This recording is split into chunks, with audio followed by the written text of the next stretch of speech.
Welcome to the video lecture series of Database Management System. In this video, we are going to start a discussion on ER diagram, or we can say entity relationship model. So in this video, we will discuss why it is important to model a ER diagram, entity relationship diagram, and what are the basics of ER diagram. So this is the content we are going to discuss in this lecture. We will discuss about ER diagram basics such as entities, entity types, attribute types, key and key attributes, relationship, and some examples of ER diagram. So when we are going to discuss about ER diagram, the first thing which we need to discuss is this is a top-down approach. So we are designing the real-world environment with the help of some entities, basically some design object. Okay. So the definition of ER diagram, which is the textual definition, a design method which works on conceptual level based on the perception of real world.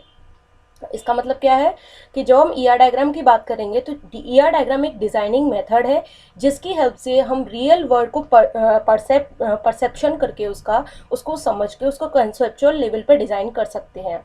Okay जैसे कि आप यहाँ देख रहे हैं, हमें एक diagram दिखाई दे रहा है. This is the diagram. इस डायग्राम में अगर हम किसी नॉन टेक्निकल बंदे को भी यहाँ बिठाएं तो हम अगर समझने की कोशिश करें तो हम इतना समझ पाते हैं कि कोई स्टूडेंट है, that student is enrolled in some course, and वो जो स्टूडेंट है that is having some name, it is also having some subject, some majors, and it is also having some address. Every student will have some name, address and major. In the same way, every course will have subsection. कोई course जो है वो किसी section में चल रहा होगा, and some teacher will also discussing the subject in the class.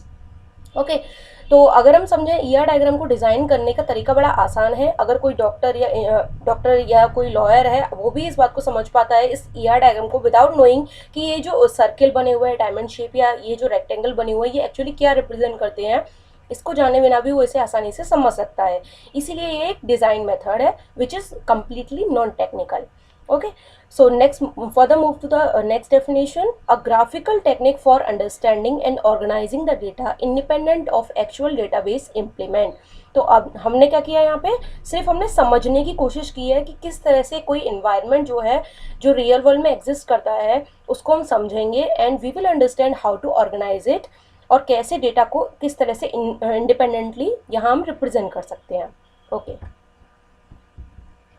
तो अगर हम ER डायग्राम को समझना चाहते हैं तो हमें ER डायग्राम अगर हम देखें तो हमें कुछ इस तरह का दिखाई देता है. इसमें हमें कुछ एंटिटीज़ दिखाई देंगी. We can see some entities over there. ये कुछ रिलेशनशिप हैं, कुछ उन एंटिटीज़ के एट्रीब्यूट हैं. अब ये होते क्या हैं, हमें ER डायग्राम कुछ इसी तरह के दिखाई देते हैं हमेशा. तो ये होते क्या हैं ये हम अपनी फर्दर लेक्चर में समझेंगे. ओके तो बेसिक समझ लेते हैं. सबसे पहले हम ये समझेंगे एंटिटीज़ क्या होती हैं. तो एंटिटीज़ की अगर हम बात करें तो एंटिटीज़ एक ऑब्जेक्ट है, एक रियल वर्ल्ड ऑब्जेक्ट है जिसको हम दूसरे ऑब्जेक्ट से डिस्टिंग्विश कर सकते हैं. जैसे कि let us consider we are having some student in my class. जैसे कि अगर आप एग्जांपल देखें तो एंटिटीज़ के एग्जांपल मैंने यहाँ लिखे हुए हैं: कस्टमर, अकाउंट्स, ट्रेनी या student. Okay so let us suppose we are having some student in the class, and every student is having different names, they are having different facial features, they are having different roll numbers. So we are having various student in my class. Okay, so these all are entities. Next, what are the attributes of these entities? Attributes क्या होते हैं, इन student की characteristic. जैसे कि हमारे पास जितने भी student हैं हर किसी का नाम अलग है, उनके फ़ोन नंबर अलग हैं, उनके फादर्स नेम अलग हैं, उनके रोल नंबर अलग हैं. So these are all the characteristics of those student. तो हर एंटिटी का अपना अपना एट्रीब्यूट होता है. ये सारे उसके एट्रीब्यूट हैं. तो जैसे स्टूडेंट नेम, स्टूडेंट का डेट ऑफ बर्थ, उसका एड्रेस, ये सारे एट्रीब्यूट्स हैं. नेक्स्ट थिंग जो आती है वो आती है रिलेशनशिप. रिलेशनशिप क्या होता है, जो एंटिटीज़ हमारे पास हैं, डिफरेंट एंटिटीज़ जो रियल वर्ल्ड में एग्जिस्ट कर रही हैं, उनके आपस में रिलेशनशिप क्या है. जैसे कि यहाँ पे एक एग्जाम्पल दिया हुआ है: account number A101 is held by customer Johnson. तो कोई कस्टमर है, कस्टमर हमारे पास एक एंटिटी है. एंटिटी कस्टमर जो है हमारा, उसका एक अकाउंट खोला हुआ है, उसके अकाउंट का नंबर क्या है, A101. यानी कि कस्टमर और उसका जो अकाउंट, उनका आपस में एक रिलेशन है. यानी कि अकाउंट और कस्टमर क्या है, एंटिटीज़ हैं, और उनके बीच का एक रिलेशनशिप है कि that account is held by customer and the name of the customer is Johnson. So इतना हम समझ चुके हैं कि जो एंटिटीज़ हैं उनको हम रेक्टेंगल से रिप्रेजेंट करते हैं, एंटिटीज़ को हम रेक्टेंगल से रिप्रेजेंट करते हैं, एट्रीब्यूट्स को हम ओवल शेप से रिप्रेजेंट करते हैं, एंड रिलेशनशिप को हम देन डायमंड शेप से रिप्रेजेंट करते हैं। Okay, next move forward, entity and entity set. तो क्या डिफरेंस है एंटिटी और एंटिटी सेट में? जब हम एंटिटी की बात करते हैं तो हम किसी एक ऑब्जेक्ट की बात करते हैं, जब हम एंटिटी सेट की बात करते हैं तो हम बात करते हैं collection of similar type of object की। जैसे अगर मैं किसी स्टूडेंट की बात करूं, किसी क्लास की बात करूं, तो उस क्लास में बहुत सारे स्टूडेंट हैं, यानी कि स्टूडेंट एक मेरे लिए एंटिटी है, लेकिन मैं हर स्टूडेंट को एक अलग स्टूडेंट से डिस्टिंग्विश कर सकती हूँ। किस बेसिस पे? कि अगर मान लीजिए 2 स्टूडेंट है, एक राम और एक श्याम, राम का अलग एक नेम है, उसका अलग फ़ोन नंबर होगा, उसके फादर्स नेम अलग होगा, उसका एड्रेस अलग होगा। इसी तरह जो Mohan, let us suppose Mohan जो दूसरा स्टूडेंट है, उसका name, father's name, phone number अलग होगा। So these are different different entities. अब एंटिटी सेट क्या है? अगर ये जो राम और मोहन है ये बेसिकली बिलोंग कर रहे हैं किस कैटेगरी को? स्टूडेंट कैटेगरी की। तो इस सेट को हम क्या बोल देते हैं? स्टूडेंट। स्टूडेंट ये पूरा एक सेट है, जैसे कि हम डिस्क्रीट मैथमेटिक्स में पढ़ते थे, हम सब जानते हैं सेट क्या होते हैं। तो collection of similar type of entities को हम सेट बोलते हैं। इसी तरह सिमिलर टाइप की एंटिटीज़ का जो कलेक्शन है उसको हम एंटिटी सेट बोलेंगे। तो राम, मोहन, ये क्या है? एंटिटीज़ हैं, और इनको अगर हम एक सेट में रखें on the basis of same property के सारे सेम कॉलेज में पढ़ रहे हैं, तो this is the entity set. Okay, now we will discuss about attributes. तो एट्रीब्यूट की अगर हम बात करें तो what is attribute? Basically attribute describes the property of entity and relationship. तो जब हम एंटिटी की बात, अगर हम समझ चुके हैं कि एंटिटी क्या होती है, तो एक रियल वर्ड ऑब्जेक्ट है वो। तो वो जो ऑब्जेक्ट है उसकी भी अपनी कुछ प्रॉपर्टीज़ होती हैं। जैसे मैंने स्टूडेंट का एग्जाम्पल लिया हुआ है, तो स्टूडेंट जो है वो, उसमें से अगर मैं किसी एक स्टूडेंट को पकड़ूं, जैसे मैंने कहा एक स्टूडेंट ABC है, तो उसके अपने कुछ एट्रीब्यूट्स होंगे जिससे कि हम उस स्टूडेंट को किसी दूसरे स्टूडेंट से डिस्टिंग्विश कर पाएँ, अलग कर पाएँ, पहचान पाएँ। तो जैसे मैंने कहा कि मेरा एक स्टूडेंट है, उसका नेम, उसका रोल नंबर, उसके फादर्स नेम, उसका phone number, these are the attributes, उसकी कैरेक्टरिस्टिक है उस स्टूडेंट की, ठीक है। इसी तरह उस रिलेशनशिप जो होते हैं डिफरेंट डिफरेंट एंटिटीज़ के बीच में, उनके भी अपने कुछ एट्रीब्यूट्स, अपनी कुछ कैरेक्टरिस्टिक और प्रॉपर्टीज़ होती हैं, ठीक है। अब हम जब एट्रीब्यूट्स की बात करते हैं तो हमेशा हमें ये पता होना चाहिए कि किसी एट्रीब्यूट के लिए उसका डोमेन क्या है, यानी कि उसकी सेट ऑफ पॉसिबल वैल्यूज़ क्या है। तो यहाँ लिखा हुआ है the set of possible value of N attribute is called the domain of the attribute. तो मुझे उस पर्टिकुलर एट्रीब्यूट का डोमेन पता होना बहुत ज़रूरी है। जैसे मैंने कहा, जैसे कि कोई स्टूडेंट है, तो अगर मैंने उससे कहा कि आपका जो डोमेन है, जैसे मैंने कहा आपका जेंडर क्या है, तो उसके जेंडर का डोमेन जो होगा वो क्या होगा? या तो मेल या फीमेल, ठीक है। तो दोनों में से कोई एक हो सकता है, तो that is the domain of that gender of that particular student. इसी तरह एग्जाम्पल लिखे हुए हैं यहाँ पे, the domain of N attribute marital status. अगर मैं मैरिटल स्टेटस नाम की एक एट्रीब्यूट की बात करूँ किसी पर्सन के लिए, तो उसका डोमेन क्या होगा? उसके लिए जो सेट ऑफ पॉसिबल वैल्यूज़ हैं, it can be single, that person can be single, married, divorce और विडो, ओके। इसी तरह अगर मैं मंथ की बात करूँ तो मंथ 12 हो सकते हैं, जनवरी से लेकर दिसंबर तक। तो मंथ का जो एट्रीब्यूट है, मंथ जो एट्रीब्यूट है, उसका जो डोमेन होगा वो जनवरी से लेकर दिसंबर तक हो सकता है, ठीक है। तो हमेशा ये बात ध्यान रखनी है कि एट्रीब्यूट की जो वैल्यूज़ होती हैं वो हमेशा उसके डोमेन में ही लाई करेंगी, ओके। तो एट्रीब्यूट बहुत तरीके के होते हैं, टाइप समझ लेते हैं एट्रीब्यूट का। तो simple attribute, composite attribute, single valued, multi valued attribute, stored attribute and derived attribute. Simple attribute क्या होता है? एक ऐसा एट्रीब्यूट जिसको हम फर्दर डिवाइड नहीं कर सकते कंपोनेंट में, उसको हम सिंपल एट्रीब्यूट बोलते हैं। जैसे जेंडर ऑफ द एम्प्लॉय या स्टूडेंट, किसी का भी जेंडर है, ये एक सिंपल सा एग्जांपल है कि कैसे एक सिंपल एट्रीब्यूट के हम बारे में बात कर सकते हैं। तो जेंडर के लिए क्या होगा? या तो मेल या फीमेल, तो उसको फर्दर हम डिवाइड नहीं कर सकते हैं। अब फर्दर डिवाइड कैसे, किस में कर सकते हैं? तो वो है हमारा कॉम्पोजिट एट्रीब्यूट। तो कॉम्पोजिट एट्रीब्यूट में आप किसी भी एट्रीब्यूट को उसको फर्दर कंपोनेंट में डिवाइड कर सकते हो। जैसे यहाँ एग्जांपल दिया हुआ है एड्रेस ऑफ द एम्प्लॉय, तो अगर हम किसी एम्प्लॉय की एड्रेस की बात करें तो उस एड्रेस को हम फर्दर डिवाइड कर सकते हैं। कैसे? जैसे मैंने आपसे एड्रेस पूछा आपका, तो what I will ask your street number, your building, और हो सकता है मैं आपका मकान नंबर भी पूछूं, आपका स्टेट, और आपका कंट्री, तो हम एड्रेस को फर्दर डिवाइड कर सकते हैं डिफरेंट डिफरेंट कंपोनेंट्स में। So this is known as composite attribute. अब सिंगल वैल्यूड एट्रीब्यूट क्या होगा, जैसे इसके नाम से very much clear from its name, single valued attribute वो एट्रीब्यूट है जिसकी सिर्फ एक ही वैल्यू होगी। जैसे कि अगर मैं आपसे आपकी एज पूछूं तो आपकी एज की सिर्फ एक ही वैल्यू होगी, एक से ज़्यादा एज आपकी नहीं हो सकती है, ठीक है। मल्टी वैल्यूड एट्रीब्यूट क्या हो सकता है, मल्टी वैल्यूड एट्रीब्यूट जैसे नाम समझ में आ रहा है कि उसकी मल्टीपल वैल्यूज़ होंगी। तो इट कैन बी लाइक कि आपका स्किल सेट, या अगर मैं आपसे पूछूँ आपको कौन कौन सी लैंग्वेजेस आती हैं, हिंदी, इंग्लिश, मराठी, गुजराती, तो these are the different this attribute कि आपको कौन कौन सी लैंग्वेज आती हैं, ये मल्टीपल वैल्यूज़ को कंटेन कर सकता है। सो this is called multi valued attribute. Next stored attribute and derived attribute. Stored attribute क्या होते हैं, ऐसे एट्रीब्यूट जिनको हम परमानेंटली स्टोर करते हैं अपने डेटाबेस में और करना चाहते हैं, उनको हम स्टोर्ड एट्रीब्यूट कहते हैं। जैसे कि अगर मैं आपसे कहूँ कि आपका डेट ऑफ बर्थ क्या है, तो मैंने इसको स्टोर कर लिया मान लीजिए, तो ये मेरा स्टोर्ड एट्रीब्यूट है। लेकिन अगर मैं कहूँ आपसे कि आपकी एज क्या है, तो अगर मैंने आपकी एज को उसमें सेट नहीं कर रखा, मैंने सिर्फ आपसे आपकी डेट ऑफ बर्थ पूछी है, तो आज की डेट और आपकी डेट ऑफ बर्थ से I can calculate your age, so that means we can derive your age. तो इस तरह के एट्रीब्यूट क्या होते हैं, डिराइव्ड एट्रीब्यूट, जिनको हम डिराइव कर सकते हैं। तो स्टोर्ड एट्रीब्यूट जो कि परमानेंटली स्टोर्ड होते हैं आपके पास, और डिराइव्ड एट्रीब्यूट वो एट्रीब्यूट जो कि हमारे पास जो स्टोर्ड एट्रीब्यूट है उनसे डिराइव किए जा सकें, उनसे कैलकुलेट किए जा सकें। जैसे कि आपका यहाँ पे एग्जांपल लिया हुआ है कि डेट ऑफ ज्वाइनिंग अगर आपको एम्प्लॉय की पता है और आपने स्टोर करा रखी है तो वो आपका स्टोर्ड एट्रीब्यूट है। लेकिन अगर आप चाहें कि उससे आप ये पता करना चाहते हैं कि एम्प्लॉय की ईयर ऑफ सर्विस कितनी होगी किसी ऑर्गेनाइजेशन में, तो वो आप उसकी डेट ऑफ ज्वाइनिंग से कैलकुलेट कर सकते हो। So that is the derived attribute. तो एक एग्जाम्पल देख लेते हैं कंपोजिट एट्रीब्यूट को कैसे रिप्रेजेंट करते हैं। तो यहाँ एक हमें दिख रहा है एक एंटिटी जिसका नाम है एम्प्लॉय। जैसे मैंने पहले ही बताया था, एंटिटीज़ को हम रेक्टेंगल से रिप्रेजेंट करते हैं और एट्रीब्यूट्स को हम ओवल शेप से रिप्रेजेंट करते हैं, ठीक है। तो यहाँ पे अगर हम देखें, ये जो ई हैश लिखा हुआ है इसके अंदर इसके नीचे अंडरलाइन लगी हुई है, ये मैं बताऊंगी, इसको हम बोलते हैं की एट्रीब्यूट, ठीक है। ई हैश का मतलब क्या है, एम्प्लॉय की कोई आईडी है, ठीक है, जो उसको यूनिकली आइडेंटिफाई करने के लिए दी गई है, ठीक है। तो अंडरलाइन क्या है, ये उसको अंडरलाइन करने के लिए मतलब किया गया क्योंकि ये उसका की एट्रीब्यूट है। अगला एट्रीब्यूट क्या है, उसका नेम, उसका डेट ऑफ बर्थ, उसका एड्रेस और उसका डेजिग्नेशन। तो अगर हम यहाँ ध्यान से देखें तो जो एड्रेस है उसको फर्दर डिवाइड किया गया है फ्लोर और बिल्डिंग में। तो this is what, a composite attribute. ये जो एड्रेस है ये क्या है, कंपोजिट एट्रीब्यूट है। कंपोजिट एट्रीब्यूट वो एट्रीब्यूट होते हैं जिनको हम फर्दर कंपोनेंट में डिवाइड कर सकते हैं। तो हमने एड्रेस को फर्दर डिवाइड किया फ्लोर नंबर और बिल्डिंग में, ओके।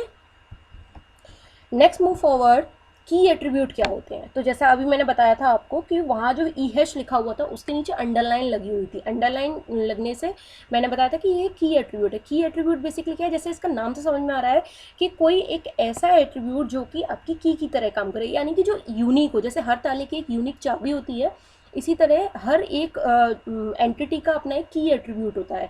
की एट्रीब्यूट मतलब एक ऐसा एट्रीब्यूट जो उस एंटिटी को यूनिकली आइडेंटिफाई करने में हेल्प करे फ्रॉम द एंटिटी सेट। जैसे कि स्टूडेंट एंटिटी सेट में से अगर मुझे किसी पर्टिकुलर स्टूडेंट को आइडेंटिफाई करना है, then I need a particular key attribute जो कि एक पर्टिकुलर स्टूडेंट को उस सेट में से अलग से पहचान में ला पाए। जैसे कि हर स्टूडेंट का अपना अपना रोल नंबर होता है, तो स्टूडेंट जो है वो एंटिटी सेट है, उसमें से अगर मुझे किसी एक स्टूडेंट को पहचानना है, then we are having that roll number of that particular student. तो मेरे लिए वो जो रोल नंबर है, क्योंकि वो हर स्टूडेंट का अलग अलग होगा, वो एक की एट्रीब्यूट है, ओके। तो यहाँ डेफिनेशन पढ़ लेते हैं एक बार की एट्रीब्यूट की। अ ग्रुप ऑफ वन और मोर एट्रीब्यूट, एक या एक से ज़्यादा हो सकते हैं।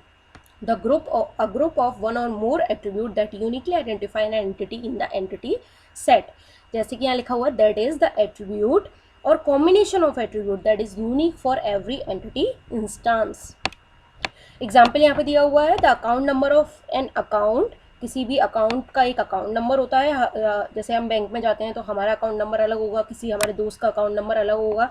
सो that is one of the example. Employee ID हो सकती है, आप लोगों के लिए आपका रोल नंबर है, ठीक है। अब नोटेशन देख लेते हैं कि अलग अलग एट्रीब्यूट को कैसे रिप्रेजेंट किया जाता है। तो सिंपल एट्रीब्यूट को हम एक ओवल से रिप्रेजेंट करते हैं, सिंपल ओवल, ठीक है। और जो हमारा की एट्रीब्यूट है, जैसे मैंने बताया, उसके नीचे अंडरलाइन कर देंगे आप। मल्टी वैल्यूड एट्रीब्यूट में आपको डबल ओवल बनाना पड़ेगा। डिराइव्ड एट्रीब्यूट में आपको डैश्ड ओवल बनाना पड़ता है, डैश्ड ओवल फॉर्म में आता है ये। कंपोजिट एट्रीब्यूट में आपको इस तरह से कंपोनेंट को फर्दर डिवाइड करके डिफरेंट कंपोनेंट में दिखाना पड़ता है, ओके। सो एक एग्जांपल समझ लेते हैं। यहाँ पे एक एंटिटी दी हुई है जिसका नाम है कस्टमर। कस्टमर के काफ़ी एट्रीब्यूट दिए हुए हैं, ध्यान से देखते हैं। तो यहाँ जो कस्टमर आईडी है इसके नीचे अंडरलाइन है, तो मैंने अभी बताया था ये क्या रिप्रेजेंट कर रहा है, हमारा की एट्रीब्यूट। तो कस्टमर डिफरेंट हमारे पास कस्टमर्स है, ये एक एंटिटी है। अब हर एंटिटी में से एक एंटिटी सेट है कस्टमर, एक सेट है वो सिमिलर टाइप के एलिमेंट एंटिटीज़ का कलेक्शन है। तो कस्टमर एंटिटी के अंदर बहुत सारे कस्टमर होंगे, तो हर कस्टमर को पहचानने के लिए मुझे अलग अलग की एट्रीब्यूट चाहिए।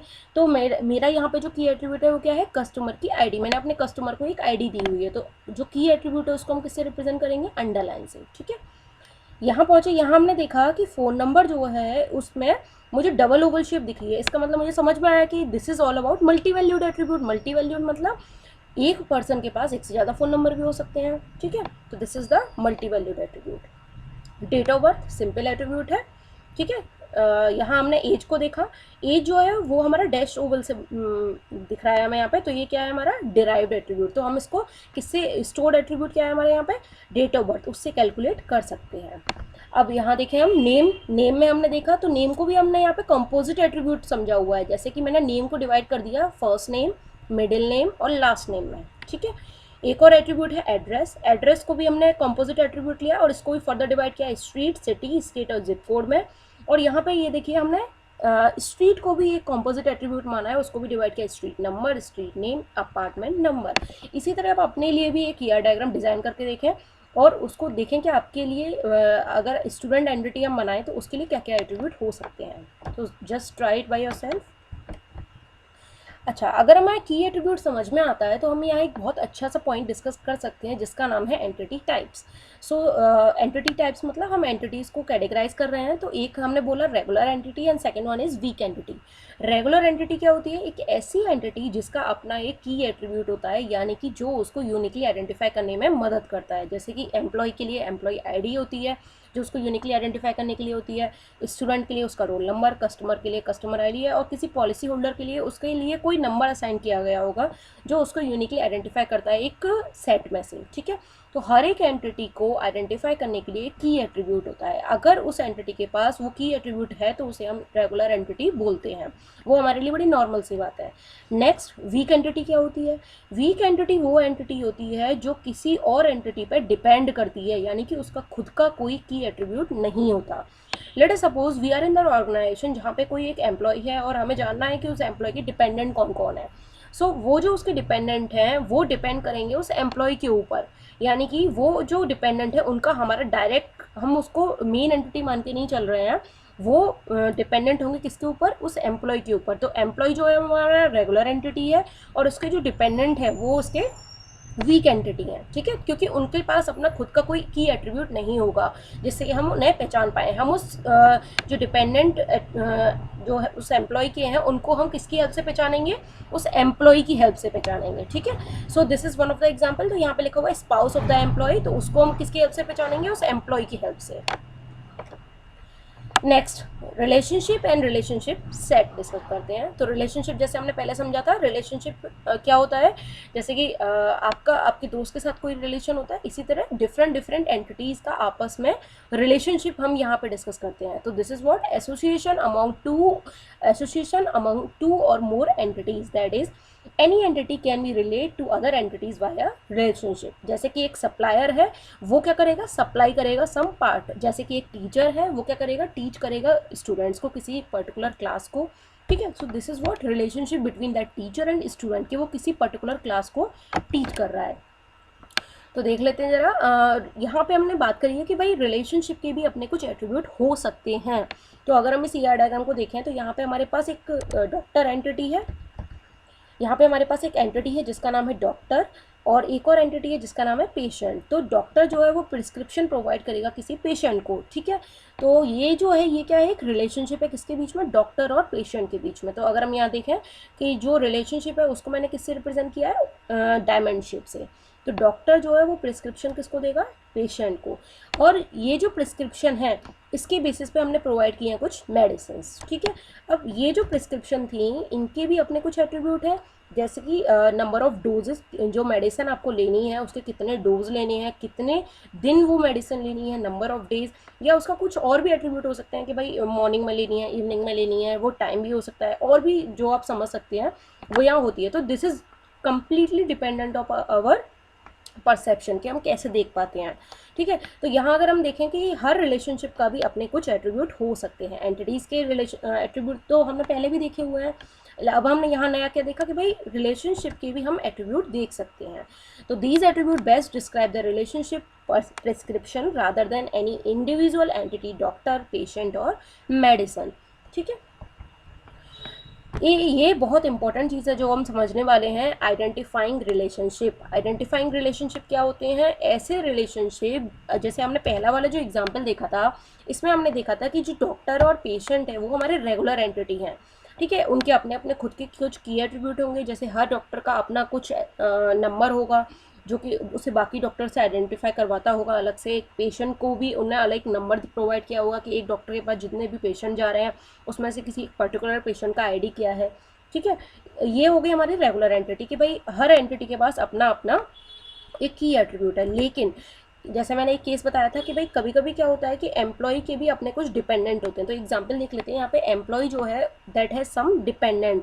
अब वो जो डिपेंडेंट है उनके अपने कुछ एट्रीब्यूट हैं, एम्प्लॉय के अपने कुछ एट्रीब्यूट हैं। तो ये जरा डिफरेंस देखते हैं कि ये जो एम्प्लॉय है ये सिंगल रेक्टेंगल में है और जो ये जो डिपेंडेंट है ये डबल रेक्टेंगल में है। ऐसा क्यों है, इसको समझ लेते हैं। तो ये जो एम्प्लॉय है ये सिंगल रेक्टेंगल में इसलिए क्योंकि हमारी रेगुलर एंटिटी है जो हम नॉर्मल फॉर्म में पढ़ते आ रहे हैं अभी तक। अब वीक एंटिटी जो मैंने बताया था कि ये जो एंटिटी होती है वीक एंटिटी, वो किस पर डिपेंड करती है? रेगुलर एंटिटी पे। तो वीक एंटिटी को हम हमेशा डबल रेक्टेंगुलर से रिप्रेजेंट करते हैं। तो अगर हम यहाँ पे देखें तो एम्प्लॉय की जो एट्रीब्यूट है, की एट्रीब्यूट है, क्योंकि यहाँ पे अंडरलाइन लगी हुई है तो एम्प्लॉय का की एट्रीब्यूट दिखाया गया है यहाँ पे, वो क्या है? एम्प्लॉय की आईडी। डिपेंडेंट का देख लेते हैं, तो डिपेंडेंट का की एट्रीब्यूट ये यहाँ पे डैश लाइन में दिख रहा है, यानी कि की एट्रीब्यूट तो नहीं है। तो डिपेंडेंट का एक एट्रीब्यूट है जो कि आईडी है और एक नेम है। ठीक है, और बीच में अगर हम देखें यहाँ पे तो ये हैज़ दिख रहा है, यानी कि एम्प्लॉय हैज़ सम डिपेंडेंट। अच्छा, यहाँ पे ये कुछ वन और एन लिखे हुए हैं, वी विल डिस्कस फर्दर ये है क्या। ओके, तो यहाँ पे अगर हम देखें तो एम्प्लॉय हैज़ डिपेंडेंट, तो ये जो हैज़ है ये एक रिलेशनशिप है अभी तक, लेकिन हमने रिलेशनशिप पढ़े थे उसमें सिंगल डायमंड था, लेकिन यहाँ पे डबल डायमंड है। इसका मतलब क्या है? ये जो रिलेशनशिप है ये किस तरह की रिलेशनशिप है? Identifying relationship. आइडेंटिफाइंग रिलेशनशिप क्या होते हैं? आइडेंटिफाइंग रिलेशनशिप वो रिलेशनशिप होते हैं जो रेगुलर एंटिटी और वीक एंटिटी के बीच में एग्जिस्ट करते हैं। एक एम्प्लॉय के पास बहुत सारे डिपेंडेंट हो सकते हैं, यानी कि एक एम्प्लॉय के ऊपर बहुत सारे लोग हो सकते हैं जो कि डिपेंडेंट हो। और यहाँ पे हमने जो रिलेशन बताया है वो रिलेशन जो हैज़ का रिलेशन है, और डबल डायमंड से इसलिए लिखा है क्योंकि एम्प्लॉय स्ट्रॉन्ग एंटिटी और डिपेंडेंट वीक एंटिटी है। ठीक है, ओके। तो वीक एंटिटी ये क्यों है? क्योंकि इसका खुद का एक कोई की एट्रीब्यूट नहीं है। लेकिन मुझे अब डिपेंडेंट अलग अलग हो सकते हैं, जैसे किसी भी एम्प्लॉय का सन हो सकता है एक, या उसके मदर हो सकती है, या उसके फादर हो सकते हैं। ठीक है, उसकी वाइफ हो सकती है। तो अलग अलग डिपेंडेंट हो सकते हैं। तो उनको आइडेंटिफाई करने के लिए हमने क्या किया, अपने डेटाबेस में हमने एम्प्लॉय की आईडी के साथ साथ उन डिपेंडेंट की भी कोई एक आईडी असाइन कर दी। और अब इस डिपेंडेंट का जो की एट्रीब्यूट बनेगा वो क्या होगा, उसको हम कैसे यूनिकली आइडेंटिफाई करेंगे?